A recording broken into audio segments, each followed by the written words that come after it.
मुरली मनोहर नंद लाला, भजो मुरली मनोहर नंद लाला, भजो गिरिधर गोविंद गोपाला, भजो गिरिधर गोविंद गोपाला, भजो मुरली मनोहर नंद लाला, भजो मुरली मनोहर नंद लाला, भजो गिरिधर गोविंद गोपाला,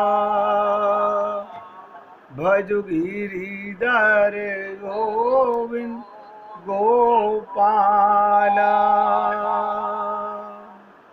भजो मुरली मनोहर नंद लाला, भजो मुरली मनोहर नंद लाला, भजो गिरिधर गोविंद गोपाला, भजो गिरिधर गोविंद गोपाला, बोलिए वृंदावन बिहारी लाल की जय। जय जय श्री राधे, जय जय श्री राधे। सभी भक्तों से निवेदन, बहुत एकाग्रचित होकर सत्संग के प्रत्येक शब्द को पूरी एकाग्रता के साथ हृदयंगम करने का प्रयत्न कीजिए। मैं आपसे रोज़ ये निवेदन करता हूँ, क्यों?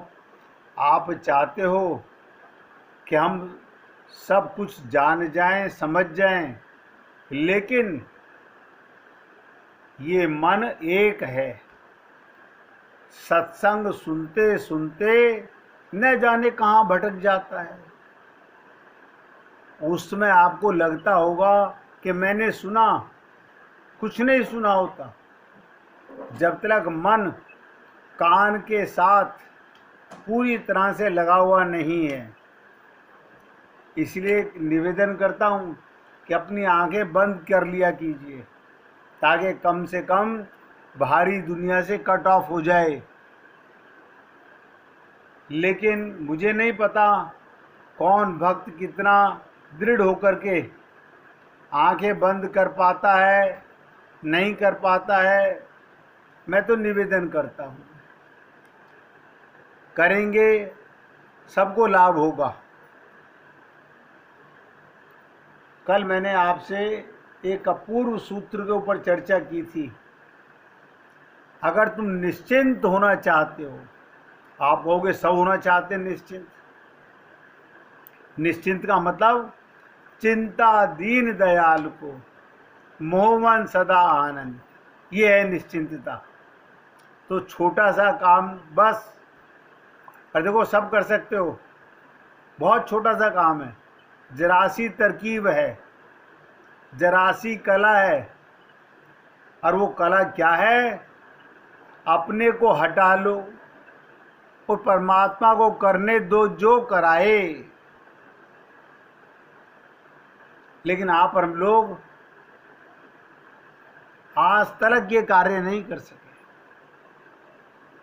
गाते जरूर हैं, होगा वही जो राम रचि राखा, लेकिन फिर भी हम अपनी बुद्धि लगाए बिना, अपना प्रयत्न किए बिना अपनी तरफ से कोशिश कर रहे हैं। क्योंकि अभी हम लोग भगवान के सरेंडर नहीं किए हुए हैं, ना ही गुरु को सरेंडर किया है और ना ही भगवान को सरेंडर किया है। अपने को कर्ता मान के, सब आपका दोष नहीं है, सभी जीव यही त्रुटि करते हैं, मैं ये करता हूँ, मैं ये करता हूँ, मैं ये करता हूँ। अरे निश्चिंत होने का मतलब है जो करे सो हरि करे। अपने को हटा लो, परमात्मा को करने दो जो कराए। देखो लगेगा यही कि तुम कर रहे हो, लेकिन तुम करते नहीं, कराता भगवान है। कराए तो ठीक, ना कराए तो ठीक, पहुंचाए कहीं तो ठीक, ना पहुंचाए तो ठीक, तुम सारी चिंता उस पर छोड़ दो। देखिए छोटा सा फार्मूला है, लेकिन हम वो कर नहीं पाते। जिस पर इतना विराट जीवन ठहरा हुआ है, चांद तारे चलते हैं, ऋतुएं घूमती हैं, सूरज निकलता है, डूबता है, इतना विराट जीवन का सागर, इतनी लहर जो संभालता है, तुम्हारी भी छोटी सी लहर संभाल लेगा। बस तुम अपनी लहर को अपना अहंकार मत बनाओ, तुम अपनी लहर को उसके हाथ में समर्पित कर दो। देखिए निवेदन करना हमारा कार्य है, मानना ना मानना आप भक्तों का कार्य है। आपको अच्छा लगे जीवन में उतारिए, जो करे सो हरि करे। अपने को कर्ता भाव से बीच में से बिल्कुल हटा लीजिए। और आप हम लोगों को एक बहुत बड़ा पाप मन में घुस चुका है, मैं ऐसा करूँगा, मैं ऐसा करूँगा, मैं जप करूँगा, मैं तप करूँगा, मैं पूजा करूँगा, मैं पाठ करूँगा, मैं व्रत करूँगा। अरे बाबा, जब तक तुम कर्ता भाव में रहोगे, चिंता तुम्हारा पीछा नहीं छोड़ेगी, माया तुम्हारा पीछा नहीं छोड़ेगी। भगवान ने कितने सरल शब्दों में कहा, सर्वधर्माणि परित्यज्य माम एकम शरणम व्रज एम त्वाम सर्व पापेभ्यो मोक्षयिष्यामि महाशुचय। भगवान कहते हैं मेरी शरण में आ जाओ, निश्चिंत हो जाओ। यानी वो काम नहीं कर रहे जो हमें करना चाहिए, बाकी सब कर रहे हैं। इसलिए आपसे निवेदन करता हूं, ये गोपी संवाद, उद्धव का ब्रजगमन बुद्धि से पल्ले पड़ेगा? बुद्धि को पात्र बना के ग्रहण कर लोगे? इम्पॉसिबल। जब तक हम अपने गुरु और भगवान की शरणागति ग्रहण नहीं करेंगे, सुनोगे ऐसा लगेगा समझ आ गया है, लेकिन पल्ले कुछ नहीं पड़ेगा। 4 दिन बाद सब सफा हो जाएगा। कल हमने आपको निवेदन किया कि नंद बाबा ने सोचा अपने मन को कृष्ण की स्मृति में डूब जाने से बचाएं और उद्धव जी से बातचीत करें। देखो कितनी कमाल की चीज़ है। नंद बाबा सोच रहे हैं उद्धव जी से बात करें, तो मन तो एक है, या तो भगवान का सुमरन करेगा, तो अपने मन को भगवान की स्मृति से हटाएं, बचावें और उद्धव जी से बात करें। उन्होंने बताया कि कृष्ण की स्मृति हमारे लिए असह्य हो गई है, असह्य हो गई है, यानी अब सहा नहीं जाता। अब यही अच्छा है कि उसकी याद ही ना आवे। कमाल है, जितना तुम भूलना चाहोगे उतना भगवान की याद ज़्यादा आएगी। ये बातें बहुत एकाग्रता से समझ में आती हैं, इतनी आसानी से समझ नहीं आती। इनको समझने के लिए बहुत बड़ा हृदय चाहिए। गोपी संवाद जानने के लिए कर्ता का भाव मिटाना पड़ेगा, तब जाके ये बातें समझ में आती हैं। देखो, ये प्रेम की साधारण स्थिति नहीं है, बहुत ऊंची स्थिति है प्रेम की। इसे पराकाष्ठा भी कहा जा सकता है। सामान्यतः ये बात कही जाती है कि भगवान का स्मरण, जो कहा यह जाता है भगवान का स्मरण मंगलप्रद है, मंगलकारी है, कल्याणकारी है। जो लोग संसार के स्मरण में लगे हुए हैं उनके लिए, तथा जो लोग अपने भी भगवान की स्मृति मंगलमयी है। श्रीमद् भागवत में दोनों के लिए उदाहरण दिया गया। जब ग्वाल बाल अगासुर के मुख में घुसने लगे तो श्री कृष्ण को भूल गए। देखिए कितनी कमाल की चीज है। जब अगासुर के मुख में, अजगर के मुख में घुसे तो भगवान को भूल गए, तो वे विपत्ति में पड़ गए। और जब गोपियां अपनी को देखने लगीं तो कृष्ण को भूल गईं, तब वो भी विपत्ति में पड़ गईं। सोचिएगा, आप और हम लोग विपत्ति में कब पड़ते हैं? जब भगवान को भूल जाते हैं। आपको और हमें पता ही नहीं चलता, भगवान को भूले कि विपत्ति आई।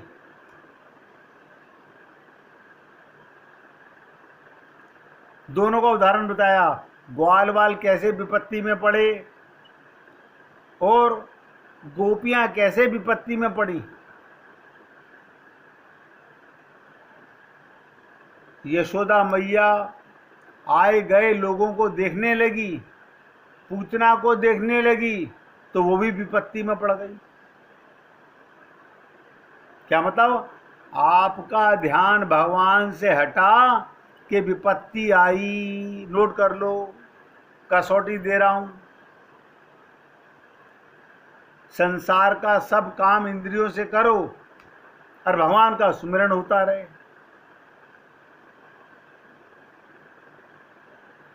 यशोदा मैया आए गए लोगों को देखने लगी, पूतना को देखने लगी, वो भी विपत्ति में पड़ गई। अब आप कहोगे ये क्या बात हुई? यानी ध्यान में रखना सदा, भगवान रहते साथ में, उसका सुमिरन करते करते सारे संसार के काम करो। सबसे बड़ी बात ये, अगर संसार की याद आती हो तो भगवान की याद करो और संसार छूट जाएगा। जिन लोगों को सारा दिन संसार की याद आती है, परिवार की याद आती है, अगर वो भगवान की याद करें तो संसार छूट जाएगा। अपनी याद आती हो तो भगवान की याद करो, क्योंकि अपना जो अभिमान है, परिच्छिन्नता है, अहंकार है, भगवान की याद से कटेगी। नहीं तो आदमी सोहम सोहम में मैं कौन, मैं कौन, सोहम सोहम मैं कौन, मैं कौन करके अपने को परिच्छिन्न रूप से सच्चिदानंद मान लेता है, और यही पतन का कारण बन जाता है। इसलिए मनुष्य जब तक तत्पदार्थ से अभेद करके अपने को सच्चिदानंद घन नहीं जानता, तब तक कल्याण नहीं हो सकता। यानी मतलब क्या हुआ? जिसे आप लोग गाते हो, सुमिरन कर ले मना, छिन छिन राधा रमना। ध्यान दो, शरीर और इंद्रियां मिली हैं संसार का काम करने के लिए, मन मिला है भगवान का सुमिरन करने के लिए। हमने क्या करा? इंद्रियों से भगवान की पूजा कर रहे हैं, मन से परिवार का चिंतन कर रहे हैं, संसार का चिंतन कर रहे हैं।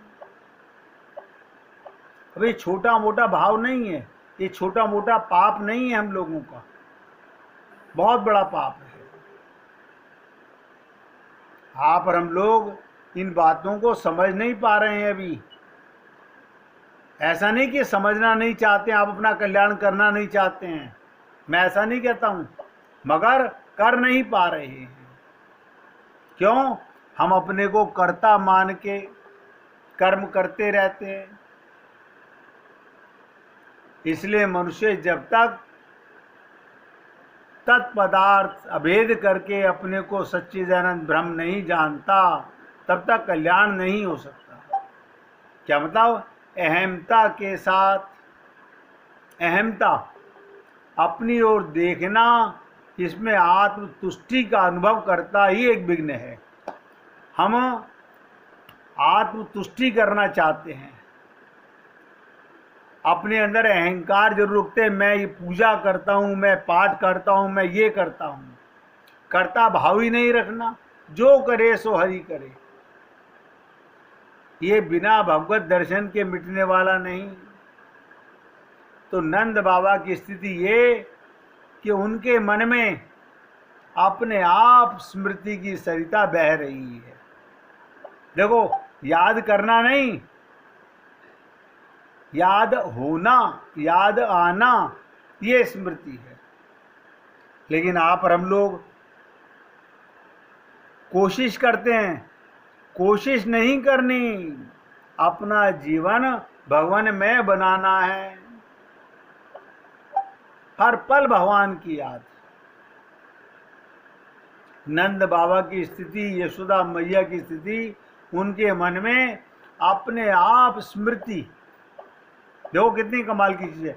याद करनी नहीं भगवान की, याद आनी चाहिए भगवान की। क्यों?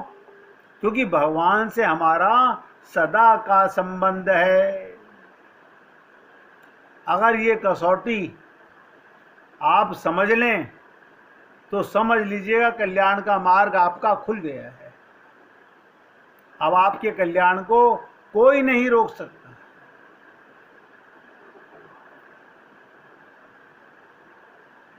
जब तक मैं रहेगी, अहंकार रहेगा, तो आप अपने आप को संतुष्ट करने के लिए बाकी सब सहारा करेंगे, वो नहीं करेंगे जो आत्मा का कार्य करने का है। भगवान की याद बनी होनी चाहिए, 24 घंटे भगवान की याद, निरंतर भगवान का स्मरण होना चाहिए।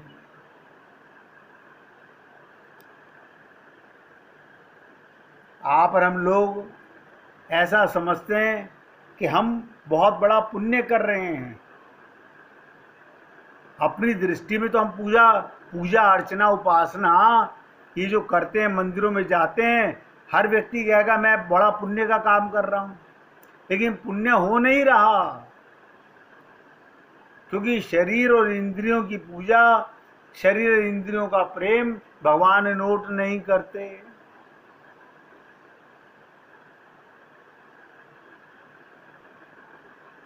आपको पहले भी कई बार सुनाया हुआ है, एक दृष्टांत सुन लीजिए, उससे बहुत कुछ समझ में आएगा। एक बार नारद जी, एक कथा के माध्यम से समझाने की बात कर रहा हूं। एक बार नारद जी महाराज वीणा बजाते, हरि गुण गाते, आकाश मार्ग से वृंदावन के यमुना तट पर उतरे। नारद जी जहां चाहे वहां जा सकते थे। वीणा बजाते हुए, हरि गुण गाते हुए आकाश मार्ग से वृंदावन के यमुना तट पर उतरे। पहले के गंधर्व, अब देखो नारद जी की अवस्था हमेशा 16 वर्ष की रहती है कि भगवान का अवतार हैं, और इनकी अवस्था सदा 16 वर्ष की रहती है। कितनी विचित्र चीज है। ये देवताओं के ऋषि हैं, पहले के गंधर्व हैं, उनकी दाढ़ी मूछ नहीं आती, बड़ी बड़ी भूरी जटाएं हैं, गोर वर्ण है, हाथ में वीणा है, और नित्य निरंतर गोविंद माधव मुकुंद कृष्ण का गायन करते रहते हैं। किसी न किसी प्रकार आपके मन को भगवान के सुमिरन में लगाए रहते हैं। जब वे यमुना जी के तट पर उतरे तो देखा एक गोपी पीठ की रीढ़ सीधी करके सिद्ध आसन लगाए अध खुली आंखों से ध्यान कर रही है। यानी यमुना पुलीन पर उतरे नारद जी और उन्होंने क्या देखा कि एक गोपी पीठ की रीढ़ सीधी करके, कमर सीधी करके सिद्ध आसन लगाए अध खुली आंखों से ध्यान कर रही है। उसका घड़ा एक और पड़ा हुआ है। उसके कान में गोविंद माधव मुकुंद कृष्ण की ध्वनि पड़ी। तब वो ध्यान से उठ गई और देखा सामने नारद जी खड़े हैं। उस गोपी ने नारद जी को प्रणाम किया। देखो, यानी ध्यान कर रही थी, उसने नारद जी को प्रणाम किया। इसमें आश्चर्य की कोई बात नहीं। शंकराचार्य जी ने कहा कि पहले के लोग देवताओं के साथ प्रत्यक्ष व्यवहार करते थे, उनका उनसे मिलना जुलना होता रहता था। यदि कोई तार्किक कहे कि ना तो प्राचीन काल में लोग देवताओं के साथ व्यवहार करते थे, ना आजकल के लोग व्यवहार कर सकते हैं, तो उसका कहना गलत है। इतिहास और पुराण इस बात का प्रतिपादन करते हैं। यदि महात्मा पुरुष चाहे तो देवलोग, पितृलोग उसके सामने प्रकट हो जाते हैं, उसके आह्वान पर पितृ आदि देवता उपस्थित हो जाते हैं। ये क्या है? भक्ति का कमाल है। तो नारद जी ने पूछा गोपी से कि क्योरी ग्वालिन क्या ध्यान कर रही है। नारद जी ने पूछा क्योरी गोपी किसका ध्यान कर रही है? क्या कृष्ण का ध्यान कर रही है? आज वो मिले नहीं क्या? तो ग्वालिन क्या बोली, बाबा तुम उसका नाम मत लो। नंद बाबा का छोरा बड़ा दुखदाई है।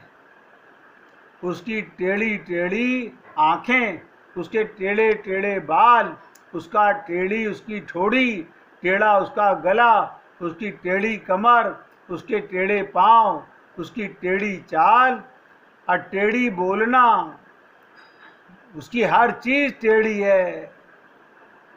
उसका नाम मत लो। ये घर का कोई काम करने नहीं देता। देखो, हमारे लिए, सबको बता रहा हूं, हमारे लिए घर का काम सबसे पहले, भगवान बाद में है। और गोपी क्या कर रही है? ये हमें घर का काम करने नहीं देता। गाय का दूध नहीं निकालने देता, घर लीपने नहीं देता, धान कूटने नहीं देता, पानी भरने नहीं देता। जहां जाती हैं वहां ये पीछे लग जाता है, पीछे लग जाता है, पीछे पीछे डोलता है।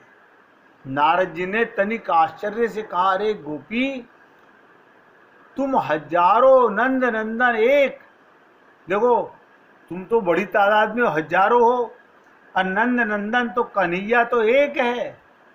वो किस किसके पीछे लगा रहता है, किस किसके पीछे डोलता रहता है? तो गोपी बोली, यही तो बात है बाबा, वो पीछे लगा नहीं डोलता, खुद हमारा मन ही बिगड़ गया है। जहां देखो उसकी स्मृति, जहां देखो वहीं उसकी स्मृति। इसलिए हमने सोचा, अंगार, अगर घर का काम धंधा ठीक बनाना है तो मन को वश में करना पड़ेगा।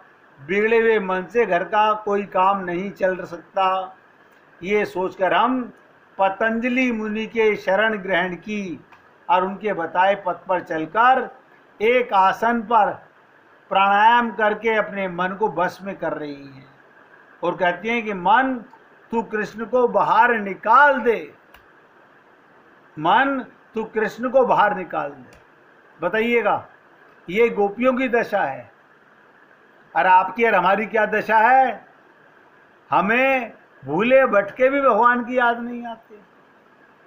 कब याद आती है? जब संसार के जूते चप्पल लगते हैं, जब संसार से दुख मिलने लगता है। अब आप सोचिएगा, क्या दशा है हम लोगों की। हम कैसे भगवत प्राप्ति कर पाएंगे? आप सबसे निवेदन कर रहा हूं, ये सुमिरन करने की आदत मन को ऐसी होनी चाहिए कि मन कहीं और जाए ही नहीं। 1 मिनट आप भी भगवान का सुमिरन कर लीजिए, फिर आगे चर्चा करेंगे। सुमिरन कर